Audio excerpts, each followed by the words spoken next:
Really, you can't believe how. I mean, you could not expect this to happen in Somalia. That one. Ma rumaysan kartid sida doqonnimadan Soomaaliya uga dhacday. Laba madaxweyne oo hore oo midow yahay mucaarad xooggan. Waxa uu u sheegay taliyaha ciidanka xoogga inuu sidan yeelo. Waxa uu yiri maya. Two former presidents. One strong opposition. Tell CDF to do this. CDF no. We're not doing this. Look, if you mention the name of the CDF to the Prime Minister, he goes up. haddii ra'iisul wasaaraha ku soo hadal qaado magaca taliyaha ciidanka xoogga fadhiga ayuu ka istaagayaa aadna waa u necab yahay waana isku reer labadooda he hates that and yet he's from his time.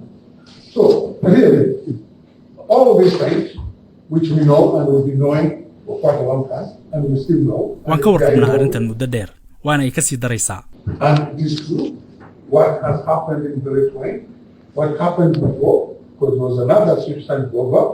Nobody made much noise about it because no prominent person was killed in the system. But this one, they are even, I don't know. waa run waxa ka dhacay beledweyne qaraxyo waa dhici jireen laakiin sidaas loogama qaylin jirin waayo qof si weyn loo yaqaan laguma dilin kan waxa ku dhintay xildhibaanad markay ogaadeen inay jirto fursad farmaajo dib loogu dooran karo ayay go'aansadeen inay u isticmaalaan dilka xildhibaanada inay uga hortagaan dib u doorashadiisa Not necessarily because of the lady herself, but the capital she represents for the moment, use that to block Farmaajo or another attempt to block Farmaajo.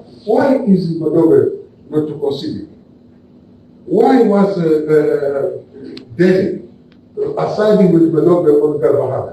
The idea was to block the numbers.